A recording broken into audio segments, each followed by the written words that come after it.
السلام علیکم ورحمۃ اللہ وبرکاتہ۔ معزز ناظرین کرام، آج میں بہت اہم موضوع پر اپنے جذبات و احساسات اور کچھ حقیقت پر سے پردہ اٹھانے کے لیے آپ کے روبرو ہوا ہوں۔ اور میں عموماً نہیں کہتا کہ میرے یہ ویڈیو کو شیئر کرو، لائک کرو، میں کبھی نہیں کہتا، لیکن آج میں آپ سے کہہ رہا ہوں کہ آپ اس ویڈیو کو اتنا پھیلائیے کہ یہ پیغام ہزاروں لاکھوں مسلمانوں تک پہنچ سکے۔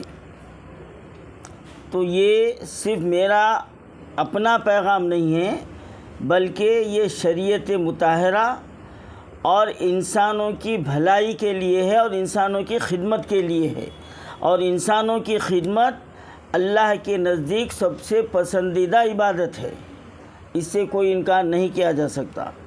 تو آج میں آپ کے سامنے میں یہ کہنا چاہتا ہوں کہ اللہ تبارک و تعالیٰ جتنے بھی مخلوق پیدا کیا ہے، ان تمام مخلوق میں دو ذاتیں ہیں، ایک نر ایک مادہ، اور جتنے بھی مخلوقات اللہ پیدا کیا ہے، اور اس میں جو اسلام کے ماننے والوں کے لیے جو جانور حلال قرار دیا ہے اور کچھ جانوروں کو حرام قرار دیا ہے، تو اس میں اللہ کی بہت بڑی حکمت پوشیدہ ہے، اگرچہ کہ ہم اس کے اوپر غور و فکر کریں تو جو حرام جانور ہے ان کی ہر جانور کی ایک جبلت ہوتی ہے، اور مختصراً میں یہ کہہ رہا ہوں کہ وہ جبلت اس جانور کے استعمال سے وہ جبلت انسان میں سرایت کر جاتی ہے، تو اسی لیے ایسے جانوروں کو حرام قرار دے دیا گیا ہے کہ یہ تمہارے لیے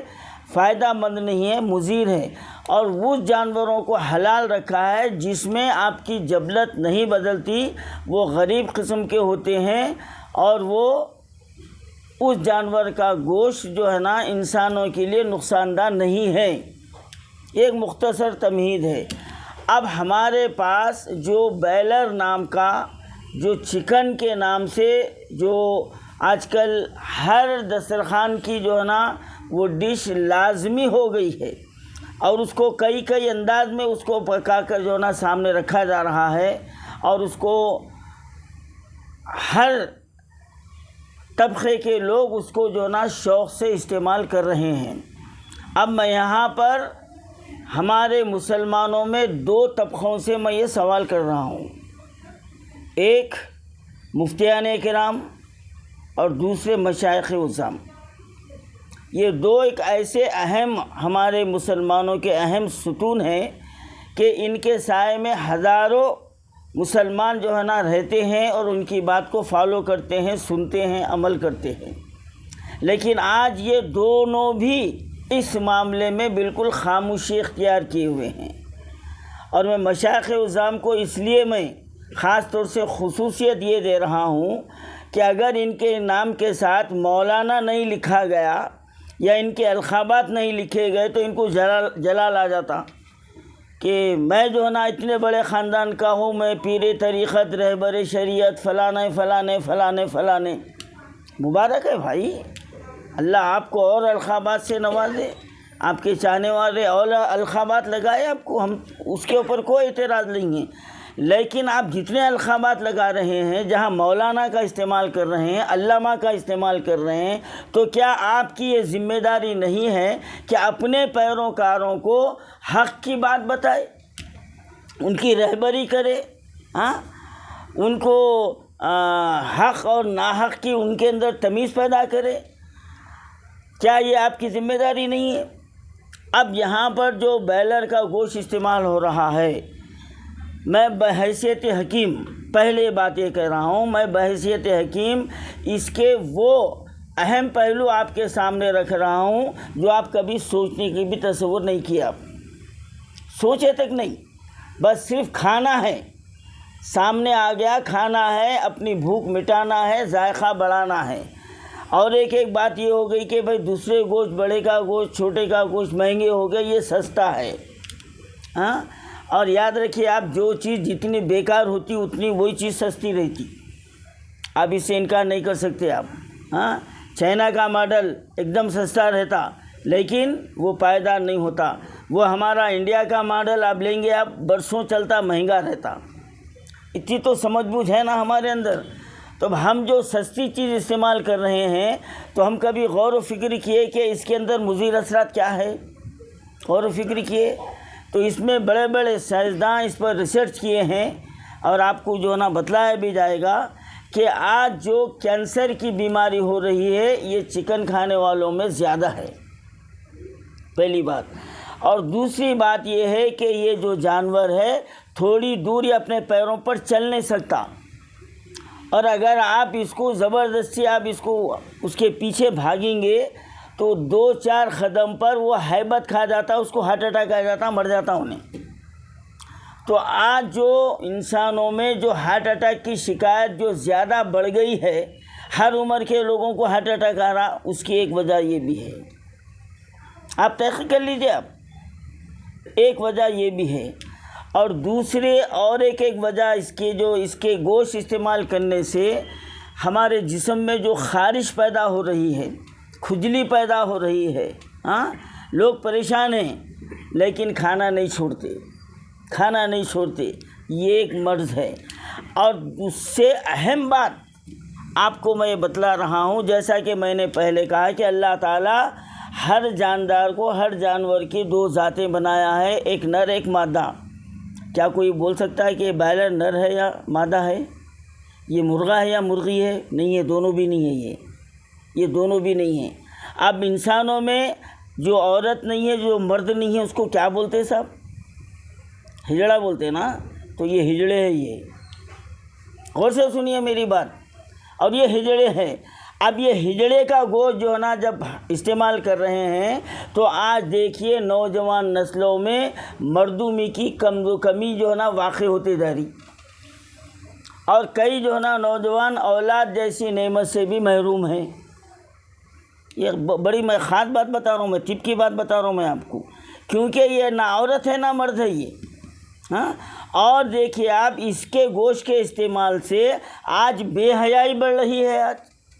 آج ہمارے بچیوں کے جو نا آنکھوں سے شرم کا پردہ ختم ہو گیا، شرم و حیا ختم ہو گئی.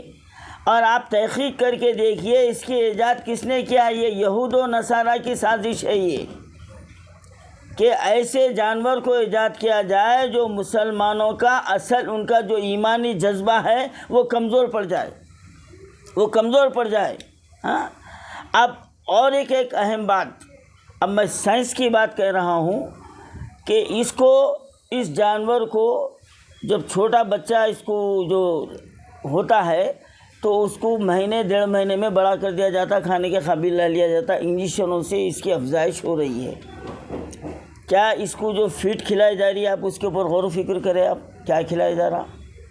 ہاں، غور و فکر کریں. آپ نہیں کرے.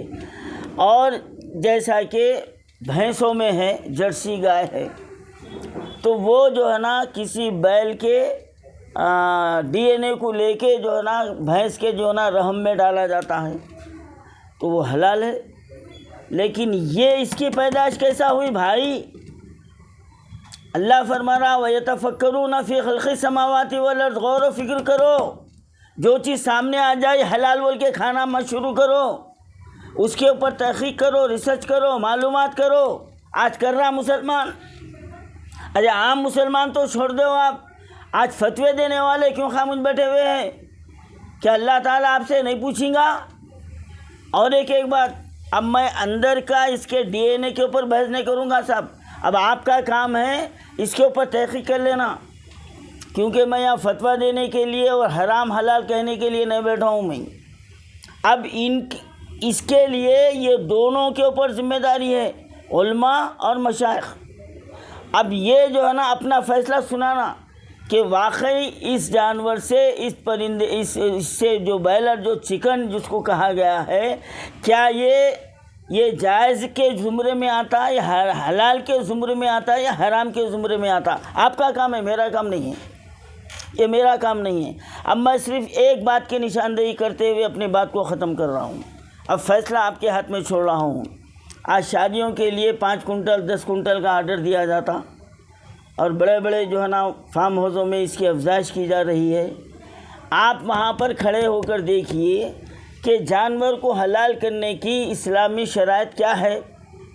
اس کو 3 مرتبہ پانی پلانا ہے، پلایا جا رہا، اور یہ بھی ہے کہ باوضو رہنا یا کم از کم باطہارت رہنا۔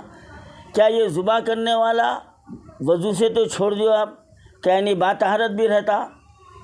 پھر تیسری بات، اس کے منہ میں گٹکا رہتا، اور اس طریقے سے منڈی کو پانی میں ڈباتا، اس کا پانی اس کے منہ میں جاتا بھی نہیں، گندا پانی ایسا ڈبا کے ایسا ایک چھری ایسا مار کے پھینک دیتا۔ ہزاروں مرغیاں صرف ہاتھ چلتے رہتا۔ کیا وہ بسم اللہ اللہ اکبر پڑھ رہا؟ آپ دیکھ رہے ہیں نا بھائی، اللہ آپ کو عقل سلیم دیا نا، اشرف المخلوقات میں پیدا کیا نا، آپ کو یہ نظر نہیں آ رہا؟ کیا مفتیان کرام کو یہ نظر نہیں آ رہا؟ ڈشا سامنے لے کے دے رہے تڑی، مشائخ عظام اپنے مریدوں کو لے کے منگاتے جا رہے، وہ کیا بولتے، وہ پلیٹ میں جو آتا وہ جھینگا، وہ چکن فلانا دے رہے تڑی۔ یہ نہیں دکھ رہا صاحب؟ اب بیچنے والا تو قسم کھا کے بولیں گا کہ میں حلال کر رہا ہوں۔ ارے کیا حلال ہو رہا؟ کیا وہ حلال ہو رہا؟ کیا ایک چھری میں حلال ہو جا رہا؟ ابھی انہیں پھڑپڑاتے رہتی، اس کا جو ہے نا کھال نکال دی جاتی۔ کیا حلال ہو گیا وہ؟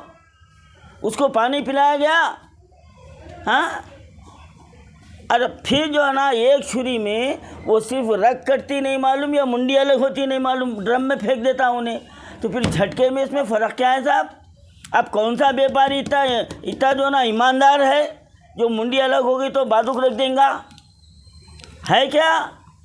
اگر وہ حیثو والا صحیح آدمی کو ذبح کرنے کے لیے کھڑا کرتا تھا، اور وہ کنٹلوں سے جو ہے نا ایک وقت میں 1 گھنٹے میں ذبح ہونے والے جانور نہیں ہوتے۔